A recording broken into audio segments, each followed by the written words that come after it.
अस्सलामुअलैकुम वरहमतुल्लाहि वबरकातुहू औज़ु बिल्लाहि मिनश शैतानिर रजीम बिस्मिल्लाहिर रहमानिर रहीम శాపగ్రస్తుడైన సైతాను బారి నుంచి సృష్టికర్త అయిన అల్లాహ్ యొక్క రక్షణని అల్లాహ్ యొక్క సాయాన్ని రక్షణ వేడుకుంటూ ఉన్నాను ఆమీన్. అల్లాహ్ ప్రవక్త ముహమ్మద్ సల్లల్లాహు అలైహి వసల్లం గారిపైన శాంతి సేవకాలు కురిపించండి వల్ల ఆమీన్. ఈరోజు మనం రేగి చెట్టు గురించి ఖురాన్ మరియు హదీసుల్లో ఇస్లాంలో ఉన్నటువంటి కొన్ని విషయాలు తెలుసుకోబోతూ ఉన్నాము. ఈ యొక్క రేగి చెట్టుని ఇస్లాంలో అంటే అరబ్బీ భాషలో సిద్ర అని అంటారు. సిద్రతుల్ ముంతహా అనే ఈ యొక్క పదం ఖురాన్లో అనేక చోట్ల వస్తూ ఉంటుంది. సిద్రతుల్ ముంతహా అంటే 7వ ఆకాశం మీద ఆకాశం 7 ఆకాశాలు ఉన్నాయని 7వ ఆకాశం మీద సిద్రతుల్ ముంతహా అంటే యొక్క రేగు చెట్టు ఉంది అని, దానిపైన మరి అర్ష్ అనే పీఠం ఉంది, దాని ఇంకా సిద్రతుల్ ముంతహా దాటి అర్ష్ అనే పీఠం ఉందని, ఆ అర్ష్ అనే పీఠం పైన అల్లాహ్ ఉన్నాడు అని ఖురాన్ తెలియజేస్తూ ఉంది. ఇక ఈ యొక్క దైవదూతలు కానీ ప్రవక్తలు కానీ ఎవరైనా సరే ఆకాశ ప్రయాణం చేస్తే కనుక వారు సిద్రతుల్ ముంతహా వరకే వెళ్ళగలుగుతారు అని అల్లా వాళ్ళం. ఇంకా అల్లా తెలిస్తే ఎవరైనా దేవదూతలు మరి ఇంకా అనేక సంఘటనల గురించి తర్వాత వేరే విషయాలు ఉన్నాయి. మరి ఈ యొక్క రేగు చెట్టు ఎలా ఉంటుంది అంటే ఆ యొక్క రేగు చెట్టు సిద్రతుల్ ముంతహా యొక్క ఆకులు ఏనుగు చెవులంత పెద్దవిగా ఉంటాయని, మరియు వాటి యొక్క కాయలు సిద్రతుల్ ముంతహా యొక్క కాయలు కుండ అంత ఆకారంలో అంతంత పెద్దగా వాటి యొక్క పండ్లు ఉంటాయని, ఇలాంటి కొన్ని గుర్తులని ఖురాన్లో చెప్పడం జరుగుతుంది. కానీ ఈ యొక్క ప్రపంచంలో ఈ యొక్క సృష్టిలో ఈ యొక్క భూమి మీద ఉన్నటువంటి రేగు చెట్టు గురించి కూడా ఇస్లాం తెలియజేస్తూ ఉంది. ఏమని, ఇక్కడ ఉన్నటువంటి రేగు చెట్టు ద్వారా కొన్ని విషయాలని రుకయాలో ఉపయోగించడం కానీ, లేదా రుకయా అంటే స్వస్థతకి సంబంధించినవి, శరీరానికి ఆత్మకి మరియు ఆధ్యాత్మికంగా ఆరోగ్యపరంగా కూడా ఈ యొక్క ఆకులని గురించి ప్రవక్త ముహమ్మద్ సల్లల్లాహు అలైహి వసల్లం గారు కొన్ని విషయాలు తెలియజేసి ఉన్నారు. అంతేకాకుండా ఎవరైనా మరణించినప్పుడు వారికి గుసుల్ స్నానం అంటే తల స్నానం లేదా శరీరాన్ని మొత్తం కూడా ఈ యొక్క ఆకుల ద్వారా శుభ్రం చేస్తారు. ఎలా అంటే ఎవరైనా ఒక వ్యక్తి మరణిస్తే కనుక కొన్ని వేడి నీళ్ళు తీసుకొని ఒక బకెట్లో ఈ యొక్క ఆకులు ఆ యొక్క వేడి నీళ్ళల్లో వేసి మంచిగా ఉడికించి వాటి ద్వారా ఆ యొక్క నీటి ద్వారా ఆ యొక్క మృతదేహానికి ఈ యొక్క నీటి ద్వారా తలస్నానం లేదా మొత్తం పరిశుభ్రత చేస్తారు శరీరాన్ని. ఇది ఒక సబ్బులాగా పనిచేస్తుంది. దీంట్లో యాంటీ బ్యాక్టీరియా లక్షణాలు ఉన్నాయని, దీని ద్వారా అనేక శరీరానికి సంబంధించినటువంటి అనేక రకాల చర్మవాదులకు కూడా ఇది పనిచేస్తుందని ఇది ఇస్లాంలో చెప్పడం జరుగుతుంది. అంతేకాకుండా ఆనాటి కాలంలో ప్రవక్త ముహమ్మద్ సల్లల్లాహు అలైహి వసల్లం గారి యొక్క కాలంలో ఆనాడు చర్మ వ్యాధులకే కాకుండా మరి తల స్నానానికి, చుండ్రుకి లేదా అనేక రకాల సమస్యలకి మరి స్నానానికి ఈ యొక్క ఆకుని వాడుతూ ఉండేవారు, ఈ యొక్క రేగు చెట్టు ఆకుల గురించి. అంతేకాకుండా ఈ యొక్క ఎవరికైనా సరే దిష్టి, చేతబడి, నజర్ ఇంకేదైనా సమస్యలు ఉంటే కూడా ఈ యొక్క ఆకుల ద్వారా రుకయ్య చేసుకునే ఒక పద్ధతి కూడా ఇస్లాంలో చెప్పడం జరుగుతుంది. దీని గురించి క్లియర్గా హదీసుల్లో చెప్పడం జరిగింది. ఎలా అంటే మనం 7 పచ్చటి 7 రేగి చెట్టు ఆకులు తీసుకొని వాటిని ఒక బకెట్ నీళ్ళల్లో వేయాలి. ఎలా ఆకులు వేయటం కాదు, వాటిని రుబ్బాలి. ఒక రాయికి మధ్యలో పెట్టి కానీ ఇంకా వేరే విధంగా అయినా సరే ఆ 7 ఆకుల్ని పేస్ట్ లెక్క చేసి అవి వేడి నీళ్ళల్లో వేసి, కొన్ని సూరాలు ఉన్నాయి ఖురాన్లో, కొన్ని వాక్యాలు ఉన్నాయి సూరాలు, వాటిని చదివి దాన్ని దమ్ము చేయాలి. ఆ యొక్క దమ్ము చేసిన నీళ్ళల్లో నుంచి ఒక 3 గుక్కలు ఎవరికైతే ఈ యొక్క సమస్య ఉందో వారు 3 బుక్కలు ఆ యొక్క నీళ్లు తాగి దాని తర్వాత మిగిలిన నీళ్ళతోటి వాళ్ళు స్నానం చేయాలి అని. అదేవిధంగా నజర్కి సంబంధించినటువంటి విషయంలో కూడా మరి చేతబడి, దిష్టి, నజరు ఇటువంటి వాటికి సంబంధించి కూడా కొన్ని విషయాలు చెప్పడం జరుగుతుంది. ఇస్లాంలో ఇవన్నీ ఉన్నాయా అని అంటే దేవుడు ఏమని చెప్తున్నాడంటే ఖురాన్లో దేవుడు మానవుణ్ణి సృష్టించి ఉట్టిగానే వదిలేయలేదు. ఏది మంచి, ఏది చెడు, ఏది పాపం, ఏది పుణ్యం, ఏది హరాం, ఏది హలాల్ అనేది దేవుడు మానవుడికి నేర్పించాడు.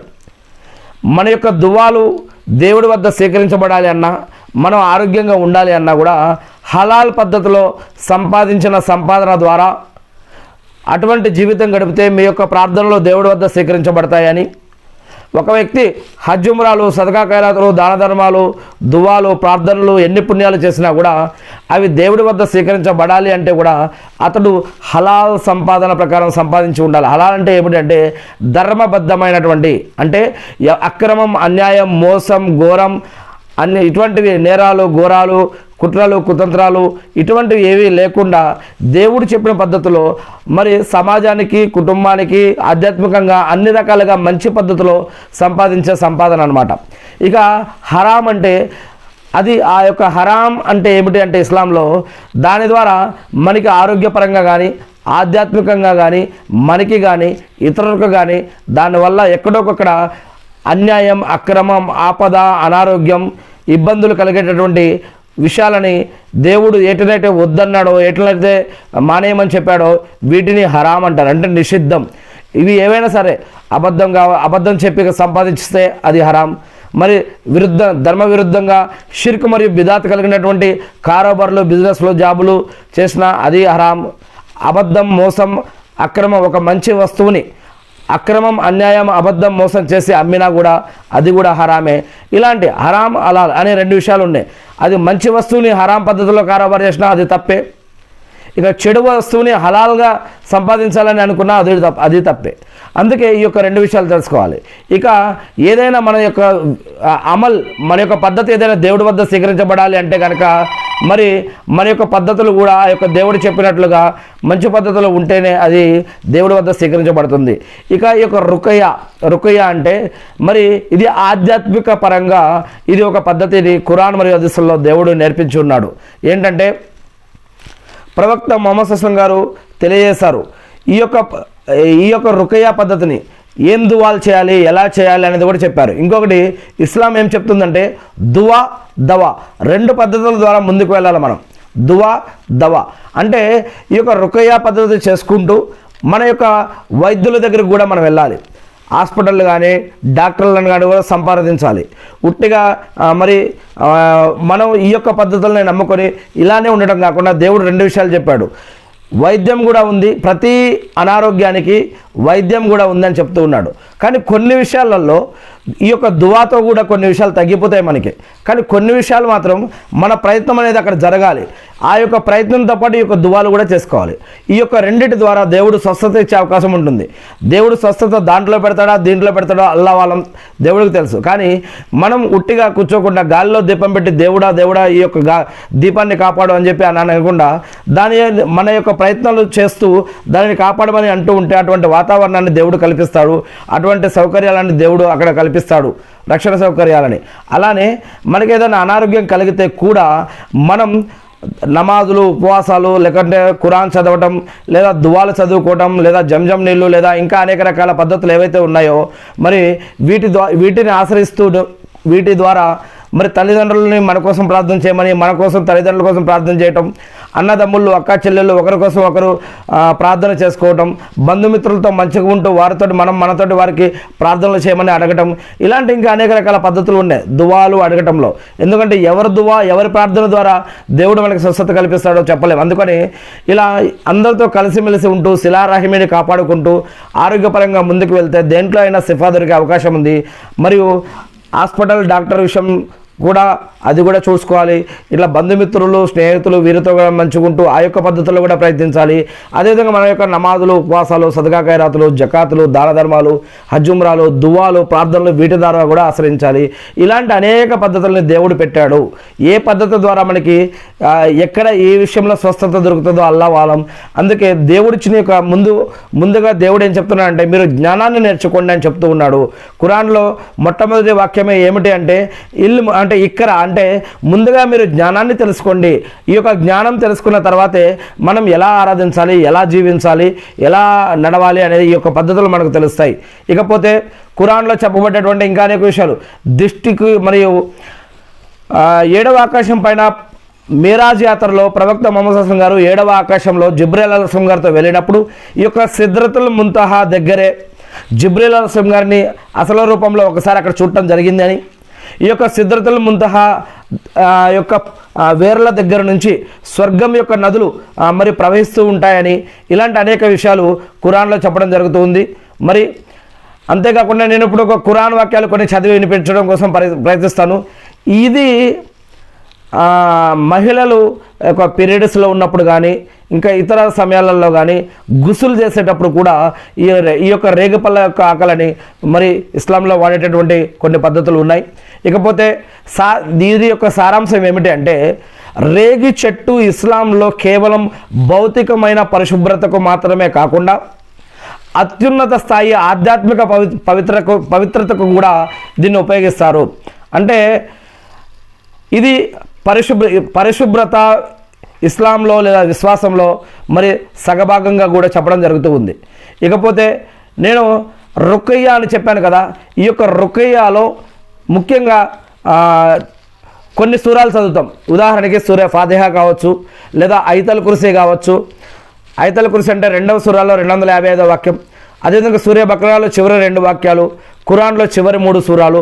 వీటిని చదివి దమ్ చేసి వాటి ద్వారా ఊదుకోవటం కానీ, లేదా వాటిని ఈ యొక్క 7 రేగుపళ్ళ ఆకులు మీద దమ్ చేసి దాని ద్వారా గుసలు చేయడం కానీ, లేదా ఆ యొక్క 3 బుక్కలు తాగి ఇలా స్వస్థత పొందడం కానీ ఇలాంటివి ఉన్నాయి. కానీ అల్లా ఏదైతే పద్ధతులు ఖురాన్లో మరియు ప్రవక్త ద్వారా, ఖురాన్ ద్వారా, గ్రంథం ద్వారా దేవుడు మనకి ఏదైతే పద్ధతులు నేర్పాడో ఆ పద్ధతుల ద్వారానే మనకి లాభం అనేది ఉంది. అల్లా నేర్పని, ప్రవక్త గారు చెప్పని పద్ధతుల ద్వారా కనుక మనం ముందుకు వెళ్తే మరి మన యొక్క ఆరాధనలు ప్రమాదంలో పడే అవకాశం ఉంది. ఎందుకంటే ఇస్లాంలో చెప్పినటువంటి అంటే ప్రవక్త మొహమ్మద్ సుల్లం గారు చెప్పారు ఏమని, అద్భుతులు లేదా మొహమ్మద్ సుల్లం గారు చివరి హజ్లో చెప్పారు ఏమని, ఇస్లాం ఇంతటితో పూర్తి అయిపోయింది, దీంట్లో ఉన్న పద్ధతులు తీయవద్దు, లేని పద్ధతులు కలపొద్దు అని. మనకి ఎక్కడా కూడా ఇస్లాంలో మీరు ఏదైనా అనారోగ్యం, ఆపదలు, కష్టాలు, నష్టాలు, బాధలు వచ్చినప్పుడు బాబాల దగ్గరికి వెళ్ళమని ఇస్లాంలో ఎక్కడా చెప్పలేదు. తావీదులు కట్టుకోమని ఇస్లాంలో ఎక్కడ చెప్పలేదు. మరి అదేవిధంగా ఈనాడు షిర్క్ మరియు బిదాత్ పేరుతో అనేక రకాల కార్యక్రమాలు జరుగుతున్నాయి, అటువంటివి ఏవి ఇస్లాంలో చెప్పలేదు. మరి ఇంకా అనేక విషయాలు ఉన్నాయి ఇస్లాంలో చెప్పని ఎన్నో పద్ధతులు. మరి ముస్లింలు అయ్యుండి కూడా గడ్డాలు, టోపీలు పెట్టుకొని కూడా చాలామంది మరి పరదా వేసుకొని కూడా అనేక మంది ఎక్కడెక్కడో కనిపిస్తూ ఉంటారు. ఇస్లాంలో చెప్పని పద్ధతులని మరి ఖురాను జ్ఞానం వారికి ఉందో లేదో మనకు తెలియదు, అల్లా వాలం. కానీ ఇస్లాం అయితే ఏం చెప్తుందంటే మీరు ఖురాను చదవండి, దాని ప్రకారం జీవించండి, ప్రవక్త మొహమ్మద్ సుల్లం గారి ద్వారా నేను మీకు నేర్పిన పద్ధతుల ప్రకారం మీరు జీవిస్తూ నన్ను ఆశ్రయించండి అని అల్లా చెప్తూ ఉన్నారు. మరి ఏది ఏమైతేనేమి అల్లాహ్ సుబ్హానహు వ తఆలా మనందరి యొక్క పాపాలు కూడా క్షమించి మనందరిని నరకం నుంచి రక్షించి స్వర్గభాగ్యం ప్రసాదించాలి. మనందరికీ ఉన్నటువంటి అన్ని రకాల సమస్యల నుంచి స్వస్థత కల్పించమని నేను మనందరి తరపున కూడా అల్లాహ్ని ప్రార్థిస్తూ ఉన్నాను. ముఖ్యంగా ఈరోజు మనం ఇక్కడ ఉన్నటువంటి కొన్ని ఈ యొక్క ఇప్పుడు మనం చెప్పుకున్నటువంటి కొన్ని ఖురాన్ యొక్క వాక్యాలని అర్థాన్ని నేను చదవడం కోసం ప్రయత్నిస్తాను. మీకు అరబ్బీలో వస్తే అరబ్బీలో చదివి దమ్ చేసుకోవడానికి ప్రయత్నించండి. ముఖ్యంగా అల్లా యొక్క ప్రవక్త గారు కానీ మరి అల్లా వాక్యాల ద్వారా కూడా మనకు అర్థమవుతుంది అంటే వైద్యం మరియు దువా, ఆరాధన, ఈ 2 కూడా కలపాలి. అందుకే మనం డాక్టర్ని కూడా సంప్రదించాలి, హాస్పిటల్ కూడా వెళ్ళాలి. కొన్ని వైద్యాలు అవి నిజంగా ఆధ్యాత్మికంగా అంటే ఆత్మపరంగా అవి నజరో లేదా ఇంకేదైనా చేతబడో దిష్టో ఏంటో మనకు తెలియదు. అందుకే డాక్టర్లను కూడా మనం ఆశ్రయించాలి. అందుకే ఆ రూట్లో కూడా ప్రయత్నించాలి, ఈ రూట్లో కూడా ప్రయత్నించాలి. ఇక ఏది ఏమైతేనేమి ఈ యొక్క ఖురాన్ వాక్యంలో ఖురాన్లోని అసలు ఎక్కడ ఉంది సిద్ధార్థుల్ ముంతహా గురించి అంటే ఖురాన్లో సూరా అన్-నజ్మ్ 53వ అధ్యాయం 13 నుంచి 18 వాక్యాలలో ఈ యొక్క వరుస అనేది మనకు దొరుకుతుంది. అతను మొహమ్మద్ సల్లల్లాహు అలైహి వసల్లం అతన్ని అంటే జిబ్రీల్ అలైహిస్సలాం గారిని మరో సందర్భంలో కూడా చూసి ఉన్నాడు. అది సిద్రతుల్ ముంతహా దగ్గర, అక్కడే జన్నతుల్ మావా కూడా సిద్రతుల్ ముంతహా దగ్గర ఉంది. అప్పుడు ఆ సిద్రాను ఆవరించే వస్తువేదో ఆవరిస్తూ ఉన్నది. అతని చూపు తప్పనూ లేదు, హద్దు దాటి పోనూ లేదు. నిస్సందేహంగా ఎటువంటి అనుమానం లేకుండా అతను తన ప్రభువు యొక్క గొప్ప సూచనలు కొన్నిటిని అక్కడ తిలకించాడు, అక్కడ చూశాడు. అల్లాహు అక్బర్. ప్రవక్త మొహమ్మద్ సుల్లం గారు మీరాజ్ యాత్రకి వెళ్ళినప్పుడు మరి ఆయన మస్జిద్ అక్సా వరకు ప్రయాణం చేసి వచ్చి అక్కడి నుంచి బురాక్ మీద 7 ఆకాశాల ప్రయాణమైనప్పుడు అనేక మంది ప్రవక్తలను కూడా ఆయన చూడటం జరిగింది అని ఖురాన్లో చెప్పడం జరుగుతుంది. ఇస్లాంలో హదీసుల్లో కూడా ఆదమ్ అలైహిస్సలాం గారు, మరియమ్మ కుమారుడైనటువంటి ఈసా అలైహిస్సలాం గారు, నూహ్ అలైహిస్సలాం గారు, లూత్ అలైహిస్సలాం గారు, ఇలా మరియు మూసా అలైహిస్సలాం గారు, అబ్రహాం అనబడే ఇబ్రాహీం అలైహిస్సలాం గారు, ఇలా అనేక మంది ప్రవక్తలని ఆయన కలవటం, అక్కడ నమాజ్ చేయడం కూడా జరిగిందని, ఆయన స్వర్గాన్ని మరియు నరకాన్ని కూడా చూడటం జరిగింది అని, ఇంకా సిద్రతుల్ ముంతహా గురించి మరియు అల్లా మరియు ప్రవక్త మొహమ్మద్ సల్లల్లాహు అలైహి వసల్లం గారి మధ్యలో ఒక పరదా అనేది అడ్డుతెర ఉంది అని, అక్కడ సంభాషించడం జరిగింది అని, 50 నమాజులు 5 నమాజులుగా పొందడం జరిగింది అని, ఇలా తర్వాత జిబ్రీల్ అలైహిస్సలాం గారి ద్వారా ప్రవక్త మొహమ్మద్ సల్లల్లాహు అలైహి వసల్లం గారు నమాజ్ చేసే పద్ధతిని నేర్చుకోవడం జరిగింది అని, మరియు అక్కడ అర్ష్ దగ్గర నుంచి ఖురాన్లో 2వ సూరా సూరా అల్ బక్రాలోని చివరి 2 వాక్యాలు కూడా ఈ యొక్క మేరాజ్ యాత్రలో పొందడం జరిగింది అని, ఇలాంటి అనేక విషయాలు ఇస్లాంలో తెలియజేయడం జరుగుతూ ఉంది. ఇకపోతే సూరా ఫాతిహాలో అంటే ఇప్పుడు మనం ఏదైతే రుకయ్యాలో చదువుతామో ఆ యొక్క సూరాల యొక్క అర్థాన్ని నేను చిన్నగా క్లుప్తంగా చెప్పడం కోసం చదివి వినిపిస్తాను ఇన్షాల్లా. ఖురాన్లోని మొదటి సూరా సూరా అల్ ఫాతిహా, దీంట్లో 7 వాక్యాలు ఉన్నాయి. ఇది చదవకపోతే ఏ నమాజు కాదు. ప్రతి రకాతులో ప్రతి నమాజులో ప్రతి ముస్లిం కూడా, ఇమామే కాదు ఇమాం వెనుక నిలబడ్డ ముస్లింలు ముక్తదీలు కూడా ఈ యొక్క 7 వాక్యాలు వారు బయటకు చదివే నమాజ్ అయితే బయటికి, లేదా లోపల చదువుకునే నమాజ్ అయితే లోపలికి, మరి ఈ యొక్క సూరాని తలుచుకోవడం చదవడం జరుగుతూ ఉంటుంది. ముందుగా ఔజు బిల్లాహి మినష్ షైతానిర్ రజీం, బిస్మిల్లాహిర్ రహమానిర్ రహీం. అపార కరుణామయుడు పరమ కృపాశీలుడైన అల్లా పేరుతో ప్రారంభం. ప్రశంసలు పొగడ్తలు అన్నీ అల్లాకు మాత్రమే శోభిస్తాయి. ఆయనే సమస్త లోకాలకు పోషకుడు, అపార కరుణామయుడు, పరమ కృపాశీలుడు, ప్రతిఫల దినానికి ప్రళయ దినానికి యజమాని. ఓ అల్లా, మేము నిన్నే అర్థిస్తున్నాము. వాళ్ళ సహాయం కోసం నిన్ను మాత్రమే అర్థిస్తూ ఉన్నాము, అడుగుతూ ఉన్నాము. వాళ్ళ మాకు రుజుమార్గం సన్మార్గం చూపించు. నీవు అనుగ్రహించిన వారి మార్గం, నీ ఆగ్రహానికి గురికాని వారి, అపమార్గానికి లోని కాని వారి మార్గం చూపు. ఆమీన్. ఇక ఖురాన్లోని 2వ సూరా సూరా అల్ బక్రా 255వ వాక్యం, దీన్ని ఐతల్ కుర్సీ అని అంటారు. అల్లా మాత్రమే నిజానికి ఆరాధ్య దైవం. ఆయన తప్ప మరో ఆరాధ్యుడు లేనే లేడు. ఆయన సజీవుడు, ఆయన ఎప్పుడు జీవించే ఉంటాడు. ఆయన అన్నిటికీ మూలాధారం, ఆయన అన్నిటికీ మూలం ఆయనే. ఆయనకు కునుకు కానీ నిద్ర కానీ పట్టదు. భూమి ఆకాశాల్లో ఉన్న సమస్తము ఆయన ఆధీనంలోనే ఉంది, ఆయన ఆధీనంలోనే ఉంది. ఆయన అనుమతి లేకుండా ఆయన సమక్షంలో సిఫారసు చేయగలవాడు ఎవడు? వారికి ముందు ఉన్నదానిని వారికి వెనుక ఉన్నదానిని కూడా ఆయన ఎరుగు. ఆయన కోరినది తప్ప ఆయనకున్న జ్ఞానంలోని ఏ విషయము వారి గ్రాహ్య పరిధిలోకి రాదు. ఆయన కుర్చీ వైశాల్యం, ఎవరి కుర్చీ వైశాల్యం? అల్లా యొక్క కుర్చీ వైశాల్యం భూమి ఆకాశాలను చుట్టిముట్టి ఉంది. వాటిని రక్షించడానికి, ఆయన సృష్టించిన ఈ యొక్క సృష్టిని రక్షించడానికి ఆయన ఎన్నడూ అలసిపోడు. ఆయన సర్వోన్నతుడు మరియు గొప్పవాడు. మరియు 2వ సూరాలోని చివరి 2 వాక్యాలు 285, 286 వాక్యాలు. తన ప్రభువు తరపున అవతరింపజేయబడిన దానిని ప్రవక్త విశ్వసించాడు. దాన్ని విశ్వాసులు కూడా సత్యమని నమ్మారు. వారంతా అల్లాను, ఆయన దూతలను, ఆయన గ్రంథాలను, ఆయన ప్రవక్తలను అందరూ విశ్వసించారు. మరియు వారు ఈ విధంగా అంటారు, మేము ఆయన పంపిన ప్రవక్తల మధ్య ఎలాంటి భేదభావాన్ని విచక్షణను మేము చూపము. మేము ఇస్లాంని లేదా ఖురాన్ని లేదా గ్రంథాన్ని విన్నాము, అల్లా గురించి మేము విన్నాము, మేము విధేయులమైపోయాము. ఓ మా ప్రభు, మేము నీ క్షమాభిక్షను అర్థిస్తూ ఉన్నాము. ఎప్పటికైనా చివరికి మేము మళ్ళా తిరిగి రావాల్సింది నీ వద్దకే మేము. 286 వాక్యం. అల్లా ఏ ప్రాణిపైన దాని శక్తికి మించిన భారం వేయడు. అది ఏ పుణ్యాన్ని సంపాదించినా అది దానికే లభిస్తుంది. మరి అది ఏ పాపాన్ని మూటగట్టుకున్నా, మరి అది ఏ పాపాన్ని మూటగట్టుకున్నా దాని ఫలితాన్ని అది చవిచూస్తుంది. మీరు ఇలా ప్రార్థిస్తూ ఉండండి అని ఈ యొక్క వాక్యంలో 286 వాక్యంలో అల్లా నేర్పుతూ ఉన్నారు ఒక ప్రార్థన. మీరు ఇలా ప్రార్థిస్తూ ఉండండి, ఓ మా ప్రభు, మేము మరచిపోయినా, మేము పొరబడినా, లేక మమ్మల్ని నిలదీయకు. మా ప్రభు, మాకు పూర్వం గతించిన వారిపై వేసినటువంటి భారాన్ని మాపై వేయకు. ఓ మా ప్రభు, మేము మోయలేనటువంటి బరువులను మాపై మోపకు. మమ్మల్ని మన్నించి వదిలిపెట్టు. మాకు క్షమాభిక్ష పెట్టు. మాపై దయచూపు. నీవే మా సంరక్షకుడవు. అందుచేత అవిశ్వాసులకు వ్యతిరేకంగా మాకు సహాయం చెయ్యి. ఆమీన్.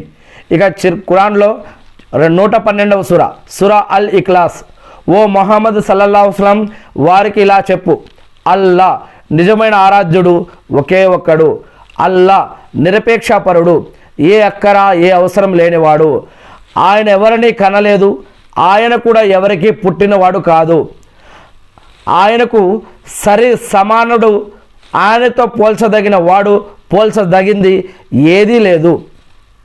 ఇక 113వ సూరా అల్ ఫలక్.